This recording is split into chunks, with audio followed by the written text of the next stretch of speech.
crabbing to tell them too. Back in the late 50s, I was crabbing in the polluted waters of Brooklyn, on the overpasses in the Bell Parkway.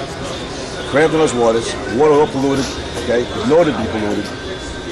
Never had a pimple on my face. I mean, I ate those crabs, you know, unbelievable, man. Yeah, back in the late 50s. Yes, you gotta love something. You gotta love something. Hey, if you're going to go, if your number's up, your number's up. It don't matter what you're eating or what you're doing. Yeah, sure. The man upstairs calls you. That's it. It's whatever. Life is too short not to enjoy things that you like to do. We used to, in Brooklyn, on the Bell Parkway, they had these big overpasses right by Fountain Avenue by the landfill, the old landfill. It was a dump, a regular landfill. And it had like fencing that held the pillars up, that held the bridges up, the overpasses up. We used to swim to these fences with a scoop net and a burlap bag. Walk along these fences and scoop the clingers on the side of the poles. Throw them in the burlap, and the bag was a little bit too full. We'd swim back to shore, dump the bag over, and go back again. Just scoop them. Just scoop them. Well, my dad used to do that. He used to scoop crabs and come back with a bushel and scoop it on the pole. On the place in Jersey, we'd stay in this mud hole. And right outside the city, everybody, all the tourists see on the boat, we'd be across the way, practically going underground in the tunnel. So we would be down there in the mud, up to your pants in the mud, walking around rain traps. On the other side of that, there's a little stream down there. The crabs, we'd see them swim, and it was only about 2 inches deep. We'd see them swim down. We'd just sit there with a net, scoop them up, Those were the days. I remember crabbing with my dad. He would row a rowboat for miles to get to the spot that he wanted to crab, and we used the wooden boats would have the railings around the side, and he would tie bluefish heads on the railings, and we would sit there all day, even if it was midnight, until he got his bushel to go home. And then we go home, my grandmother and my mom would pick crabs until 2, 3 o'clock in the morning, and then the next day we would have crab cakes. Nice. Back then, we didn't have, I was like 9 or 10 years old, and then like 3 hours on the boat for me at that time was enough. But to be all day, my dad was so persistent in getting his bushel that we stayed out. We would go down to the docks. Fish boats would come in, playing the fish. We would wait and talk to the captain. Look, we're throwing all the stuff right inside. Let us get the flounder or whatever to catch it. We'd throw that in plastic bags, sit in the fridge overnight, and the next day we were at the crab. Not having any money. We ate like kings. Everybody came out. It was one big party. The Italian family lived next to us. They cooked the crabs and the gravy. They clean before they cook. Absolutely. Not cook before they clean. Not savages. There you go.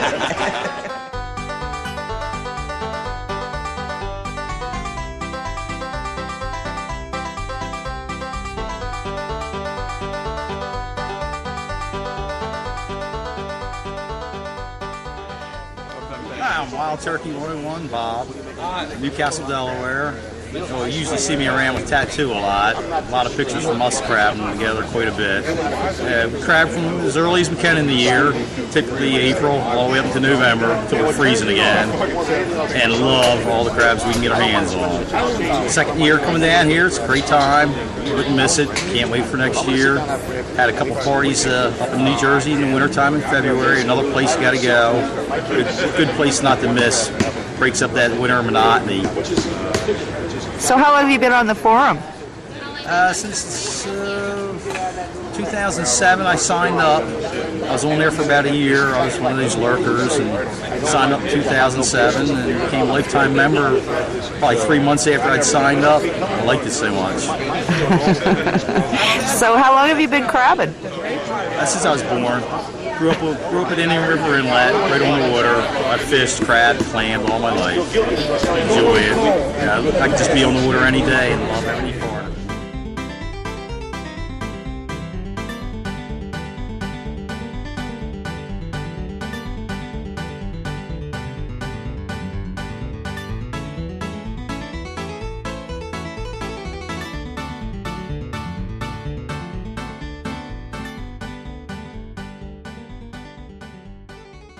Well, tell us your name and why you're here. All right, I'm Joe. I'm here with Al Shue, the Shed King. Buddy the Hit, he invited us to come down. I've never been crabbing before until this morning. Wow. Great time, enjoyed it. So I'm thinking I'll be back next year. You'll be back. I'm pretty sure I'll be back next year. And where are you from? Maryland, Hagerstown, Maryland, up past Frederick. Cool. Well, good. Couple hours away. We'll look forward to seeing you in New Jersey.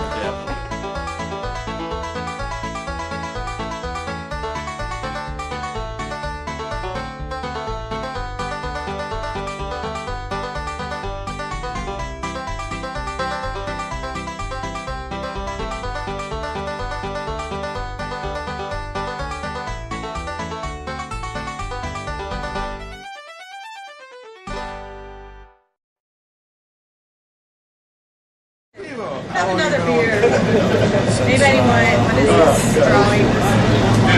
Harry, maybe come out. When you come out? What do you think? These guys. That's what he is.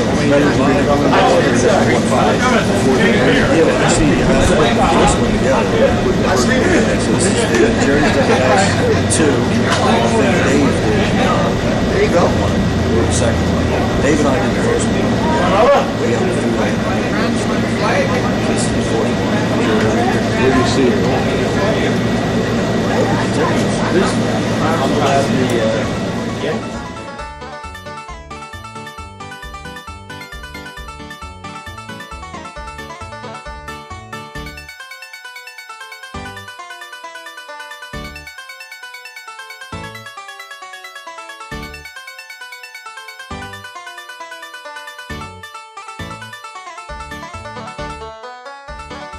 Kelly JL.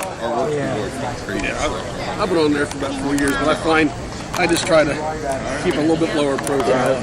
I stay out of the traffic because sometimes they get a little off the wall. I mean, if I can give someone an honest answer on something rather than the sharp harpoon or.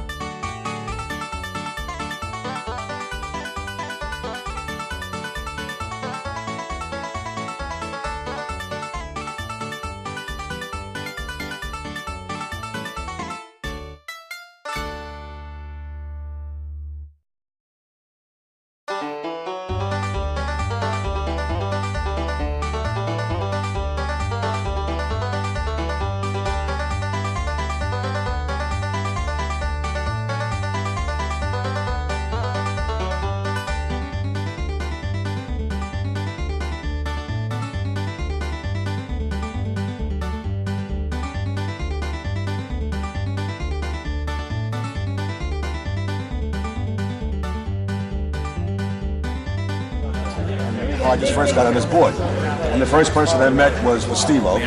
But actually the first person that I went out with was Joe Krebs. I called him Joe Krebs because Joe Krebs lives in Freehold, New Jersey. I live in Staten Island, New York, which is about maybe 30 minutes away.